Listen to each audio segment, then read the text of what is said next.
Well, welcome everybody to the Disciples Toolbox here at Community Circle Congregation. It's wonderful to have all of you from the different places in the world join us tonight. We're really excited about our presentation tonight. We are on the journey of learning about Community of Christ mission initiatives, and this evening we get our first one, Pursue Peace.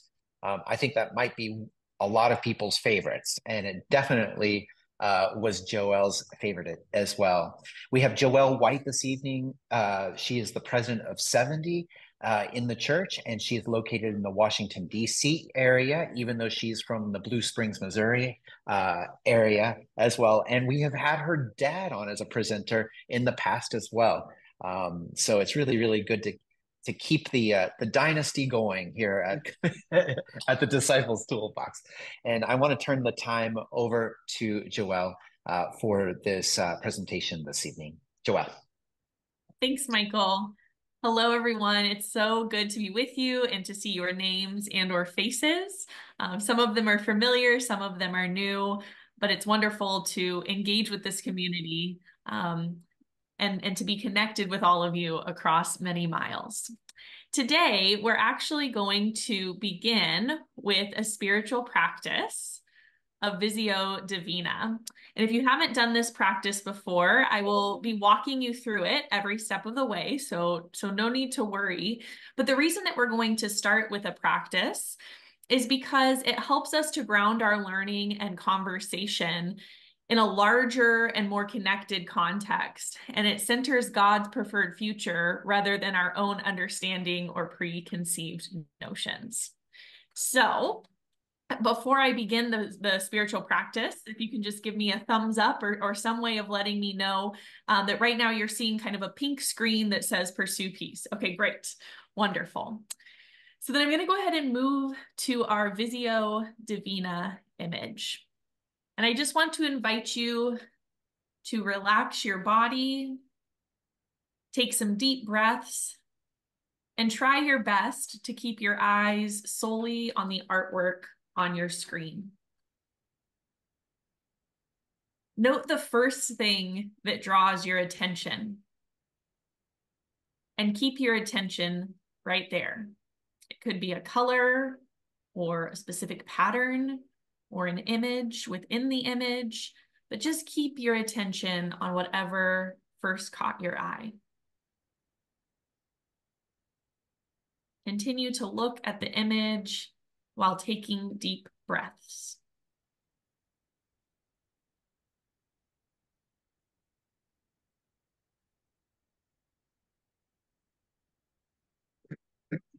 Mhm.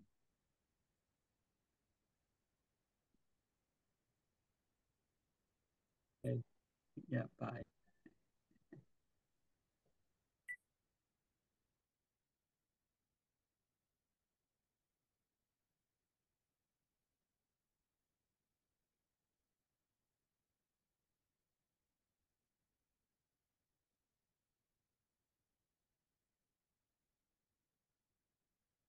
Now allow your gaze to take in the entire artwork. Move from the thing that first caught your attention and take in the image as a whole, not missing a single part of it.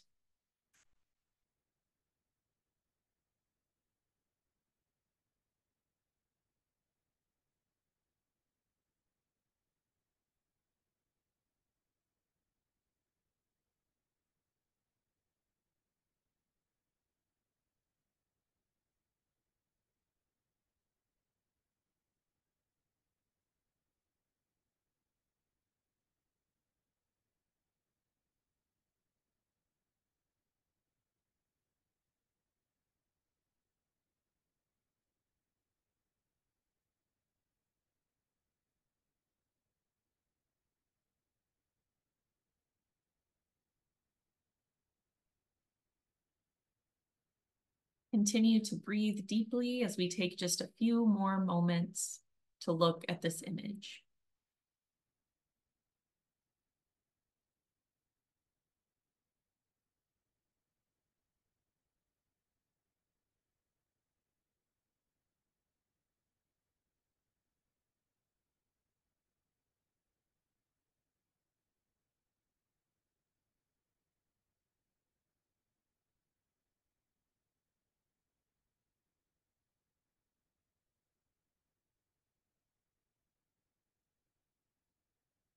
take a few final moments with the image before we return to have conversation about what we saw.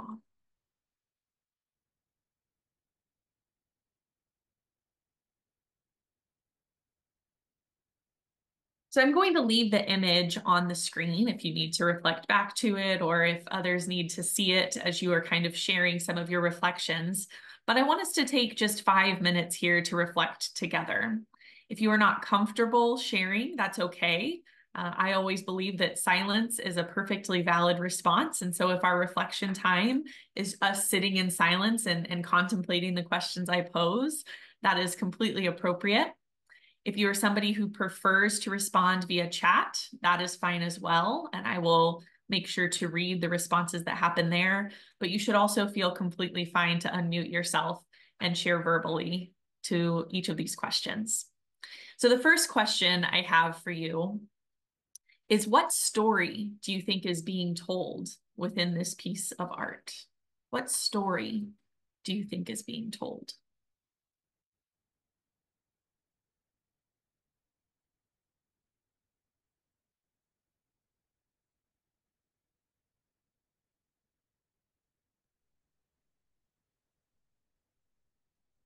Do you want verbal responses, Joelle? Yep, that's great. Feel free to unmute yourself. I see on the left side the Ukrainian colors, and I see, of course, the hand grenade and something that reminds me more of explosions, blood, etc. On the right side, I see a glimpse into a more peaceful possibility, Mhm. but it's very open to interpretation. Mhm. Thank you, Mike. Others, what story do you think is being told? I see that the need for peace is very extensive worldwide. Mhm. Thank you, Justice.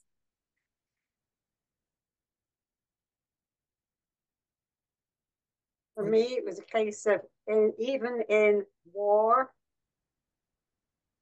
we can supersede it all with peace. In other words, we can have peace within ourselves, maybe even when all around us is chaotic, warlike. Thank you, Brenda. In the chat, Michael says the free choice of war or peace, the fact that it is a choice. For me, the hand grenade, and I'm going to concentrate on the hand, is something that I can throw and I can cause aggression and death. The peace symbol doesn't look like it's something that I can manipulate in my hands. It seems to be more of a community type of effort. So. Thank you, Chuck. What I see is the division and brokenness of our world. Interesting. It looks like a black line down the center. Division in our world. Peace symbols in white. The hand grenades in black. The hand grenade side looks like total chaos. The peace side looks like there's some degree of trying to have civilization. Yeah, I think maybe to follow up on that, because I was looking at the background a lot too, and it's chaotic and turmoil, but also kind of pretty in some ways. I don't know, but it's there's more of the turmoil on the left, but it's on both sides, and so I kind of see it as life can be messy no matter what, and it's kind of our response whether we go to peace or to war about that. Thank you, Jeff. I'm going to go ahead and ask another question. Those of you that have already responded, you should feel free to respond again. It's a new question. But if you didn't get to say something on the first question and you want to try to plug it in at this question, that's fine too. So the second question I have is, does the image stir something inside of you? And if so, what is stirring?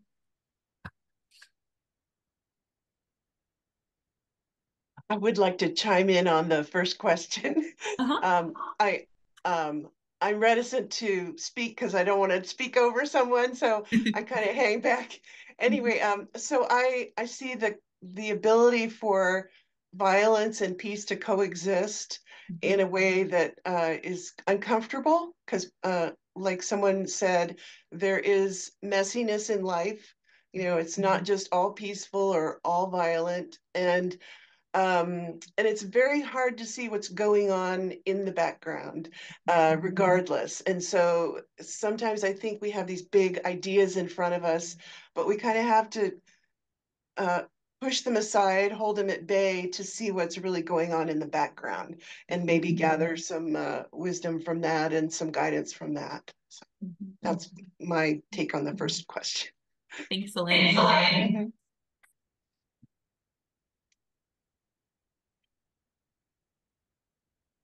far as how I feel, this bothers me. It really, truly bothers me. In fact, it would be interesting to take my blood pressure now, take it before and then take it now, because it really, there's something in there that I just, I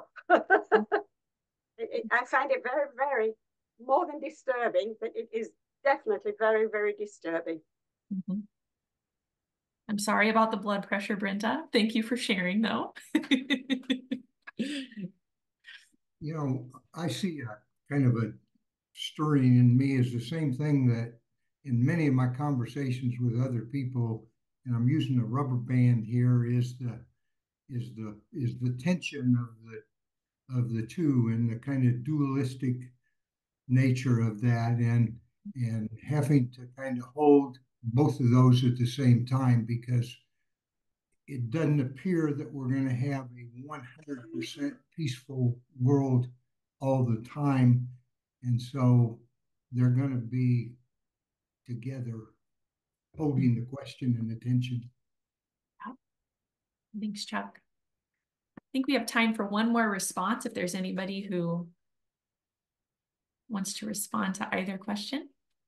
To me, it stirred up a lot. There was lots of things going on, and yeah, it just made me think about the war and fights that are going on in the world at the moment. But also, and that's also part of the first question, or the answer, my answer to the first question is, first I see it like as a contradiction and the two sides, but at the same time, I feel like on the right-hand side, it feels more at peace, and you see part of the blue sky, like the sky is opening back up and being brighter.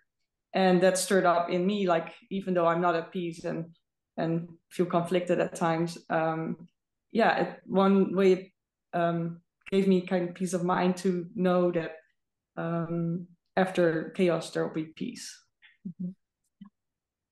Thank you.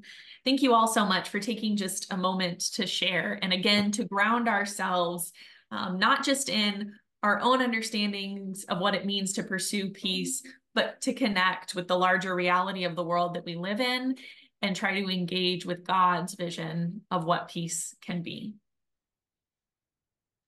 So my understanding is that last month, Rand Irons offered kind of a brief overview of the mission, initiatives, and community of Christ. And so this first little bit, I won't spend very long on, and it will likely be review for all of you. But I just wanted to, again, remind us of what the mission initiatives are in Community of Christ and how they shape who we are in the world.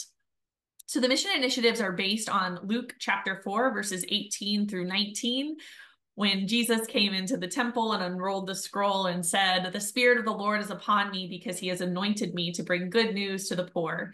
He has sent me to proclaim release to the captives and recovery of sight to the blind, to let the oppressed go free, to proclaim the year of the Lord's favor." So in this passage, we hear Jesus proclaiming his mission, and that we note that it has three elements. So first of all, it has compassionate ministry, reaching out to the brokenhearted, the suffering, and those who need hope, which so many in our world need hope and Christ's peace. It's a mission of evangelism. Jesus is sent to proclaim good news and invite others to join him in mission. And it's a mission of justice and peacemaking, releasing those held captive by unjust systems and the circumstances of life that devalue the worth of any person. So in Community of Christ, we believe that we are called to actively participate in Christ's mission. So much so that Christ's mission becomes our mission. We believe that we are to be about doing these things in the world. Over the next few months, you will explore each of these more deeply.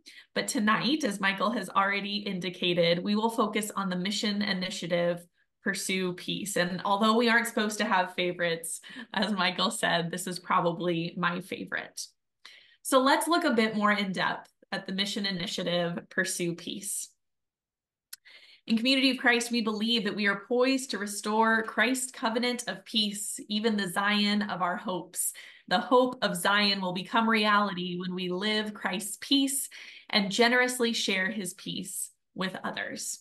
And we believe that we fulfill this ultimate vision as we establish the temple as a center to promote peacemaking throughout the world, engage children in peacemaking around the world, seek justice, create peacemakers around the world, and unite with others to make peace around the world. So that's kind of just the broad, if you went to the church's website, that is what you would be able to read about pursuing peace in Community of Christ. And that is kind of what our conversation is grounded in today. But I think it's really important that we dig a little deeper into that we really examine what is peace? What do we mean when we say pursue peace? What are we actually pursuing? It's more than just the absence of war. It's about the creation of structures and systems that support sustainable peace.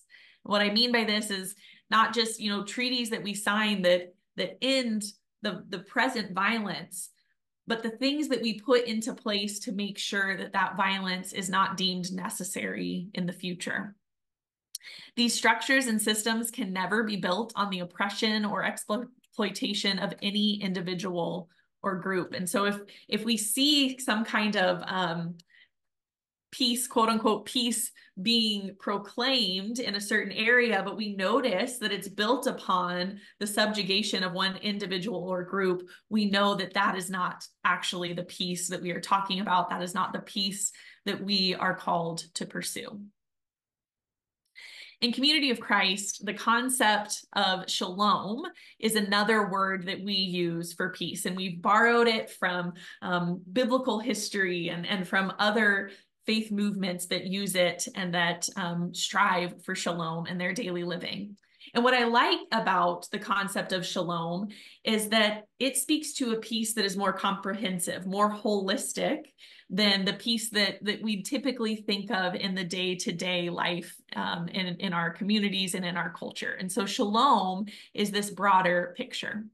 Shalom is deeply rooted in the teachings of Jesus and the vision of Zion, a community of peace, justice, and wholeness.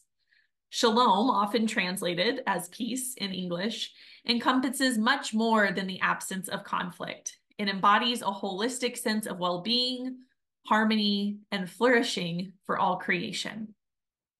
In short, in essence, peace or shalom, as understood through Community of Christ lens, is a vision of wholeness and harmony that permeates all aspects of life, calling individuals and communities to actively pursue peace, justice, and reconciliation in their personal lives, relationships, communities, and the world at large. It reflects the kingdom of God on earth, where all are valued and where love, compassion, and justice reign supreme. And I would add just one piece to the quote that you see on your screen, and that is this. When we say it reflects the kingdom of God, we recognize that kingdom is an upside down kingdom, meaning it's not the kingdom or the reign that we see perpetuated in our cultures and our societies. Instead, it says, we should do things differently as people who want to pursue the shalom that God promises us. We might have to change things. We might have to flip the structures in our society on their heads so that the least become the greatest among us. This holistic peace or shalom that we talk about is lived out in 5 areas. So the first would be a spiritual or a personal peace. And I forget who it was that mentioned it, but maybe it was Brenda. Someone, when we were first reflecting on the image, that we shared about talked about how even when there's chaos happening around us, even when the violence and war are every direction that we turn, we can still hold on to an interior peace. And that's really important. It's important for us to have that personal peace, because shalom begins with inner peace and reconciliation with God. And it involves seeking spiritual wholeness through a personal relationship with the divine, experiencing forgiveness, grace, and redemption. And so we start with that personal peace and we work our way out from there. The next area, I guess you could say, where this peace, this holistic peace is lived out, is in relational peace. Shalom extends to relationships with others, emphasizing reconciliation, empathy, and compassion. It involves actively working towards healing broken relationships, promoting understanding, and fostering unity within diverse communities. So when we have this relational piece, we recognize that there are going to be interactions that we have on a daily basis, whether that be with other individuals or with other groups in our immediate sphere. And so part of living out shalom or pursuing peace in those situations is to make sure that there's relational peace as we interact with other people. A lot of times this is going to require us to not respond the way folks would typically respond in situations where there's conflict or contention around a certain topic. Instead, it's going to require us to be creative and to not insist on being right, but insisting on right relationship as opposed to who is right. So in those relational moments where we're seeking and pursuing relational peace, we are focusing on right relationship rather than on who is right. The third area where holistic peace or shalom is lived out is in social justice. Shalom calls for the establishment of justice and equity in society. It involves advocating for the rights and dignity of all people, especially the marginalized and oppressed, and working towards systemic change to address issues such as poverty, discrimination, and violence. So I don't know a lot of you very well, so this will probably be new information to most of you. Some of you might be aware of this, but before I started working for Community of Christ, I pursued a master's degree in social work. And so I had different practicums that I did in the social work field. And one of those practicums that I did was in something called community organizing, which there are different things that communities organize around, but specifically I was with an organization called Jobs with Justice. And so we would go out into the community and organize people around labor issues, making sure that they were fairly compensated, making sure that their workplaces were safe, just that kind of thing. And I really appreciated a lot of the work that Jobs with Justice did. I saw how they were able to unite very diverse people around shared goals, and how people from different sectors in the workforce would, not doing something necessarily for themselves, but come and support other people as they fought for justice. And so there were a lot of wonderful things about the work that Jobs with Justice did. But there were also some things that didn't quite sit with me well as a follower of Jesus Christ, the peaceful one. So Jobs with Justice has a fairly long history in the United States, specifically in one big city here, Chicago. Jobs with Justice has done a lot of work. And they kind of have these like famous things that they do time and time again, these famous actions that they take time and time again, and that they're kind of known for. And one of the actions that they would take is when there was an organization, a company that was doing something that they thought was unjust, and the workers were striking, the workers were, leaving work and striking for their rights. They would find the entrance, the like employee entrance, where all of the executives of that organization would go into work, and they would construct a giant rat trap around the doors, essentially saying, if you come here, you're a rat. If you come through here, you're a rat. And so on the one hand, I saw that they were striving for justice for the people that they represented. But on the other hand, I was uncomfortable because they were doing it in a way that diminished the worth of other people involved. And so when we strive for social justice, it's important that we fight against oppression without becoming the oppressors. that we interrupt injustice without perpetuating injustice. And so as we are followers of the peaceful one in the modern context we find ourselves in, that's a really hard thing to do, but it's an essential thing for us to do as we pursue peace. The fourth area where we are called to pursue peace is in environmental stewardship. Shalom encompasses care for the earth and all living creatures. It involves recognizing our interconnectedness with creation and taking responsibility for nurturing and preserving the environment for future generations. So the peace we pursue is not just for our fellow humans, it's for all of creation. Shalom encompasses every aspect of creation.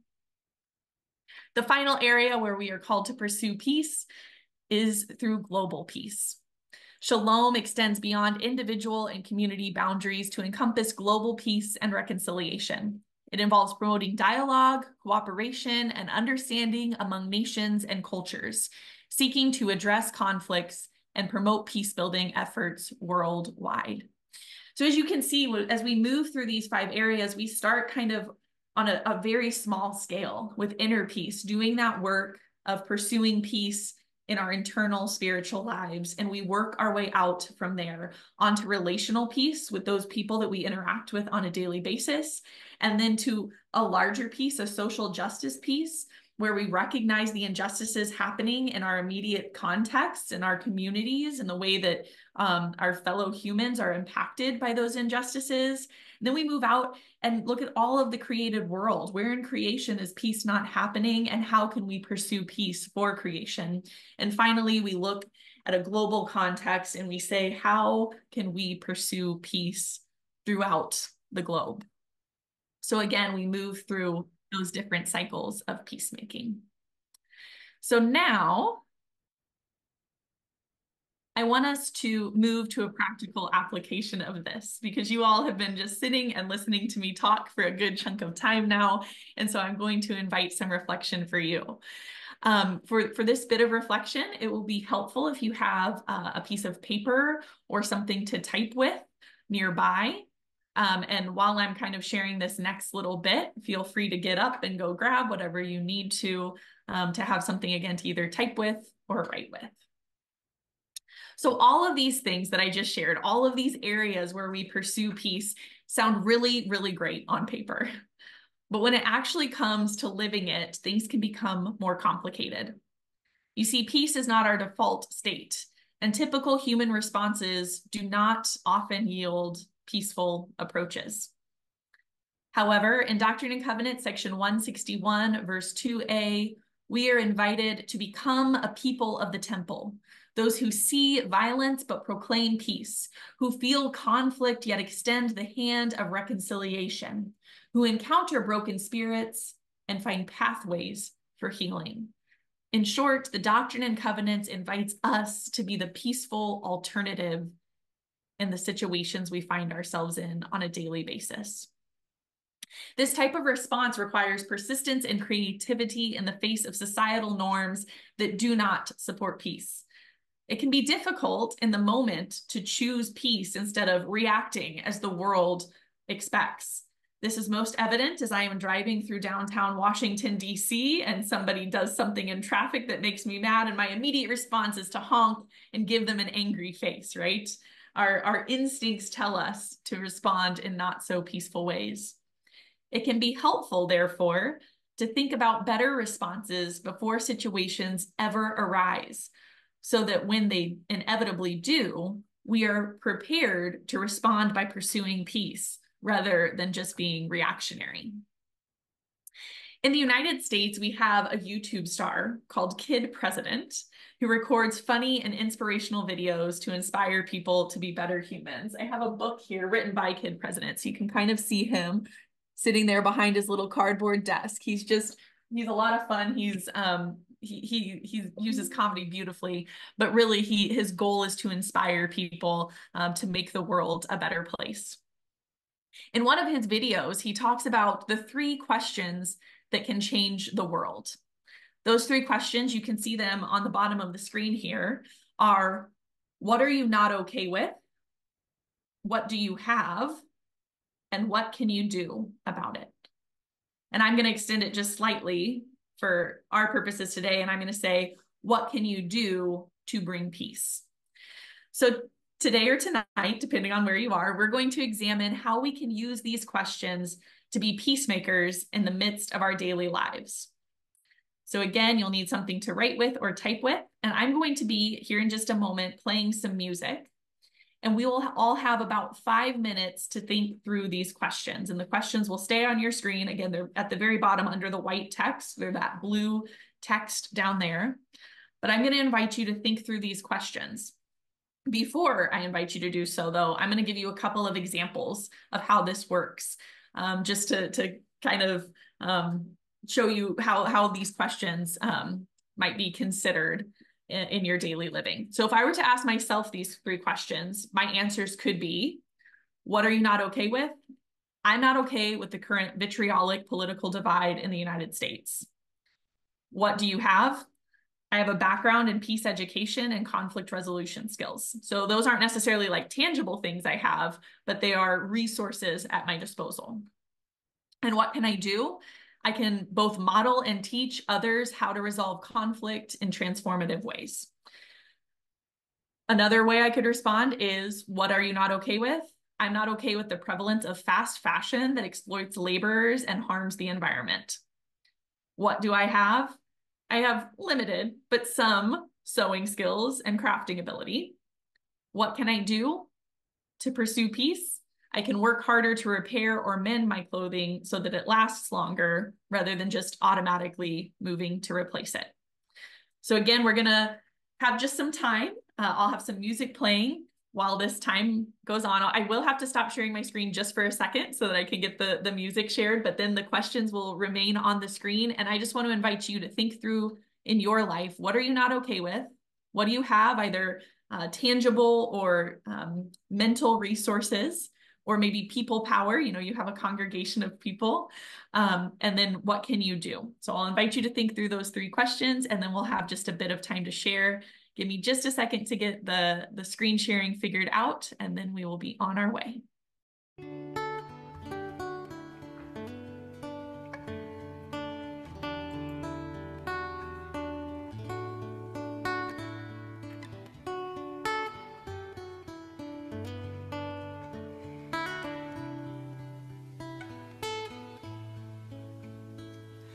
All creation waits for peaceful humanity. May we now awake to be Christ's peace. All creation waits for peaceful humanity. May we now awake to be Christ's peace. All creation waits for peace.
to me, Christ peace.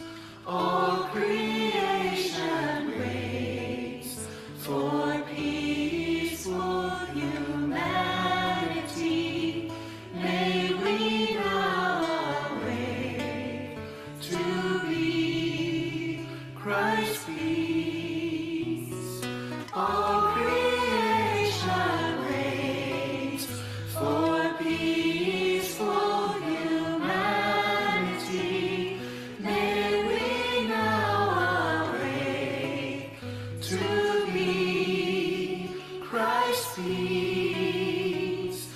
All creation waits for peaceful humanity. May we now awake to be Christ peace. All creation waits for peaceful humanity. May we now awake to be Christ peace. All right.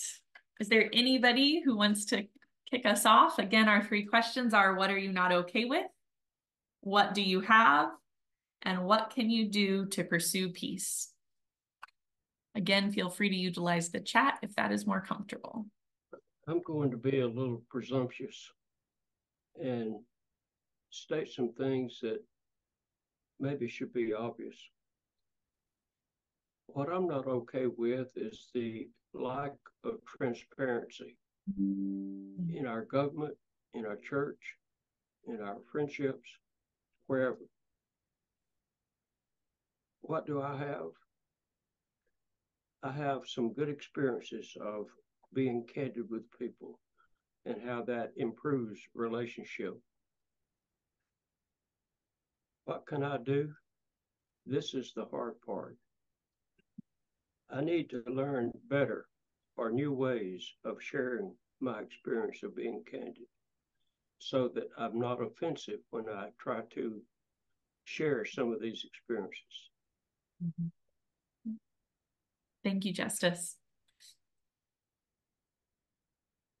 I'll follow with Justice because mine kind of just seems to fall into those kind of same lines a little bit. But what I'm not okay with is my my default method of reacting to people. And I'm going to jump to the third question, or the second. I guess the second question is what do I have? Well, I have two things. I have one negative. I've got 48 years of, as a retired lawyer, combating, trying to get one-upmanship on my opponent and learning all the techniques that are possible to do that, many times, irregardless of the consequences that follow. And the other thing that I have is I have a true self that I'm learning to, and I guess this kind of falls into the last one. What can I do? I can respond to that true self that can flag me when my default positions are coming out and let me know before I open my mouth of what I'm getting ready to say, and look at relationship rather than being right and winning. Mm-hmm. Thank you, Chuck. Mine may be a little too broad, but it was what came to my mind when you first said, what am I not okay with? Mm-hmm. I struggle with patriotism and nationalism because I think they're very, very divisive. Mm-hmm. What do I have? Well, I have experience of having lived in 4 different countries that I can share. And again, what can I do? I'm not sure. I'm not sure what I can do with this, except for share my positive experiences that I had in each one, so that others will know that we're not necessarily, quote, the best, but that there are others who are happy, satisfied, find their way of living also to be just as good as what we think ours is. Thank you, Brenda. I can share. So I live in Croatia, in Zagreb, Croatia, and a big challenge we have here as a society is lack of opportunity for young people and quite a lot of nepotism and corruption in order to get jobs or opportunities or to get further along in life, which has caused quite a lot of young people to leave the country, actually. Um, so what do I have? I have quite a lot of technical ability and experience in supporting companies and opportunities and supporting businesses to grow and use their information better. So what can I do? I'm thinking about setting up a business to support young people achieve kind of their own objectives, business ideas to help break out of that old system and create a new system that better works for young people. Thank you, Rand. I'd like to share. I'm not okay with the horrific violence that I see every day brought into my home by way of television, or my computer or my smartphone. And it's not the devices or the media that brings it to me that is the problem. The problem is that it exists and that it's horrific, whether that is hostages in Israel, children in Gaza, feminicide here in Italy with jealous partners who kill their female partners. These are things that are almost seen on a daily basis. The violence is horrific, but also the human nature of becoming desensitized to it as well after time.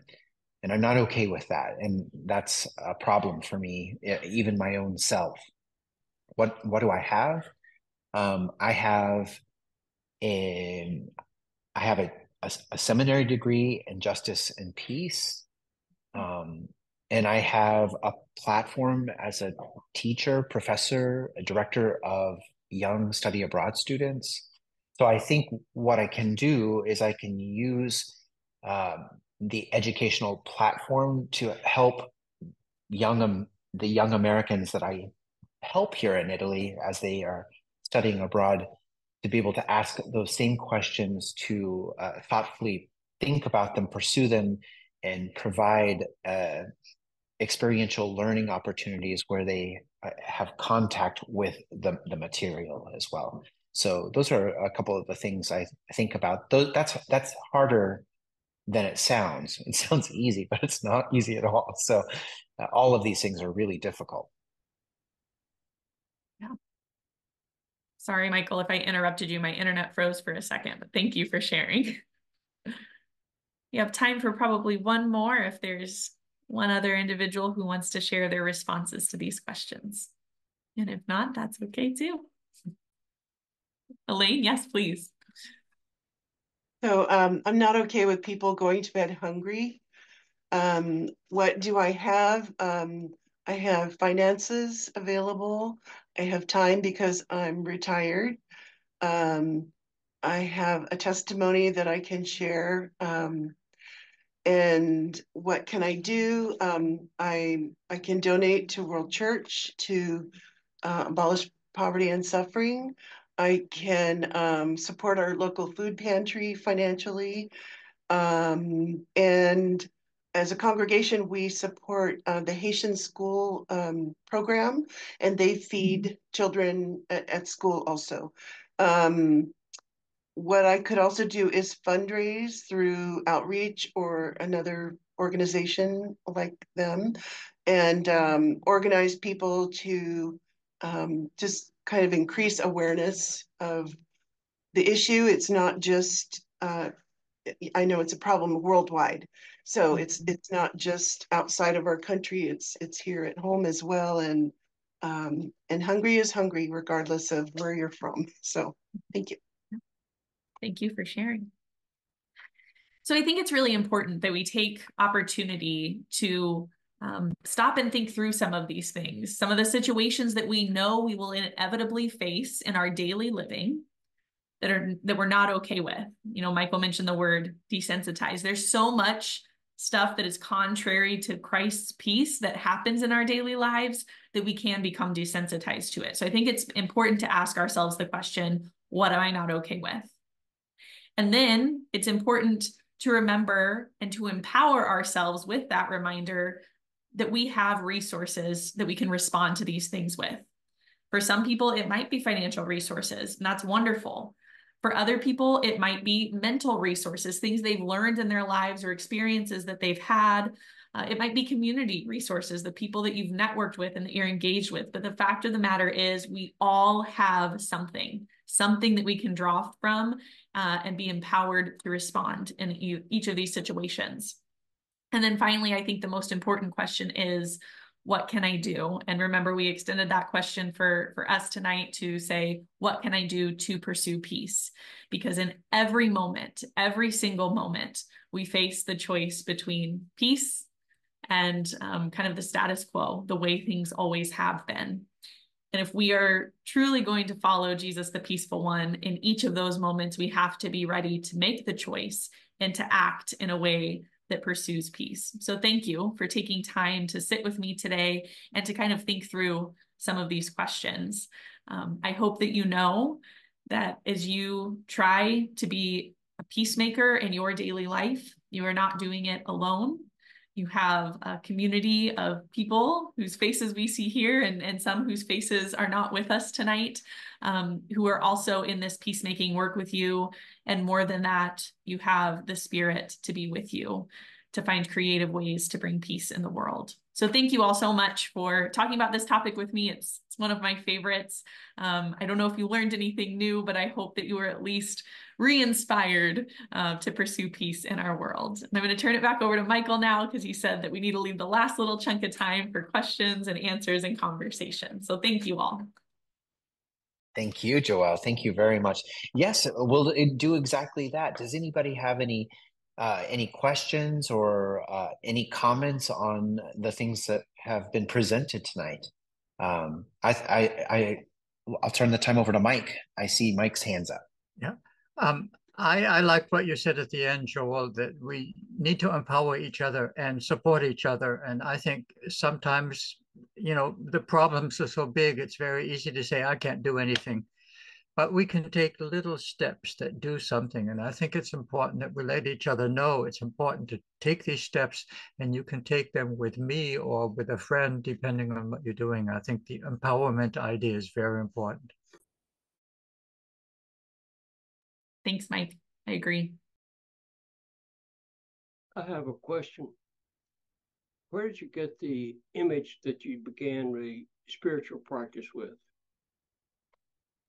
So I spent a long time trying to find a good image, because so often, I don't know, like when you type in world peace, you sometimes get some pretty oversimplified things that don't necessarily acknowledge the difficulties of it. I think I ended up just getting that one from Google by just Googling like peace murals. I also messed around with AI a bit to see if it could create something for me. It was not successful this time, but usually that is a good tool. But yeah, I think it was from Google. And in fact, that might have been the one that I found on a website where it talked about, it had all of these different artistic representations of world peace. And so it had like a symphony piece and a poem, and it just showed all around the world is what was really cool about it, is it found different artistic representations all around the world. It kind of reminds me of in Belfast. If you visit Belfast in Northern Ireland, the murals, the peace murals that are everywhere on the walls that divide Catholic and Protestant neighborhoods that were initially put in during the Troubles in Northern Ireland. But you find many, many murals that look very similar to those that we saw tonight in Northern Ireland. Mm-hmm. The book that you quoted, Joelle, is it about peace? The one that talked about shalom? Yes, yes. So again, that one was not a book. And I can thank your daughter for this, Claire. Oh. So Claire's daughter has offered a presentation in a couple of spaces all about utilizing AI. And so anytime that I'm about to present something, I utilize ChatGPT to just get kind of ideas about what I'm presenting. So in this case, I said to it, can you please describe for me shalom through a community of Christ lens? So that's the key. If you want it to be, specific to community of Christ, you have to ask for that. And that's the response that I got. Thank you. Well, we're just a couple of minutes before the top of the hour here. We just wanted to thank Joelle again, just like Justice just did. Thank you for coming and being with us. Yesterday, I took over 100 students to the Sicily-Rome American Cemetery, which is at Anzio, just down about 90 minutes south of Rome. And my students work with Italian students. I have American Study Abroad students, and they work with their Italian counterparts on a project called Be the Difference, Never Again.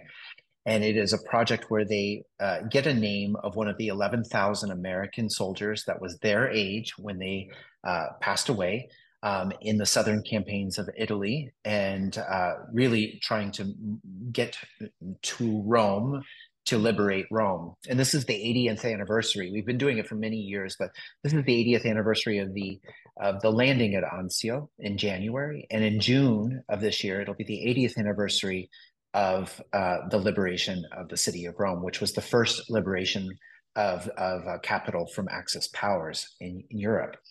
And as we were there, and they spend their whole semester researching one of these men or women, and they have to put a project together and put together a creative homage. And we go on the last day that we meet in the semester to the cemetery, where they help create a memorial service. And then they go to the tomb of the person they have been studying all semester and bring their homage there and do whatever that entails, whatever they have planned. That might be music, that might be a poem in Italian and English.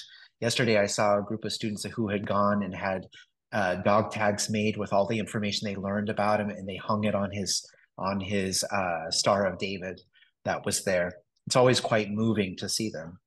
But as I was talking to them during the memorial service, I brought up the idea of journey towards whatever we want in our lives. That from January of this year, an 80th anniversary of landing there, to the liberation in June, it is a journey. And President Truman said at the beginning of the United Nations, the founding of the United Nations, that if we don't want to die together in war, then we have to learn to journey together in peace.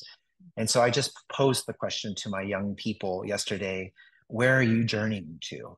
And how are you going to get there? And there's these macro huge things in the world right now where peace might not seem possible, but it depends on how you approach people on social media. It depends on the way that you decide you will love, and that if you're able to forgive people, and if you're ever willing to work towards reconciliation with the community around you. And those micro experiences can really make macro change in our world. And so I just wanted to share that, because that was a moment I was really thinking about helping young people move towards peace. And so many of the things that you said to Joelle about this concept of shalom that we have, and our peaceable kingdom, Zion, those were secular ways that I could talk about those things with my students, but they're definitely at the heart of us, community of Christ people. So thank you again for being with us. thanks everyone for coming out this evening and being with us too, or if it's in the middle of your day in North America too. For us Europeans, I wish everybody a wonderful dinner, and everyone else have a great lunch and rest of your day. And I hope that spring weather will continue for all. Take care, everybody. Have a good evening.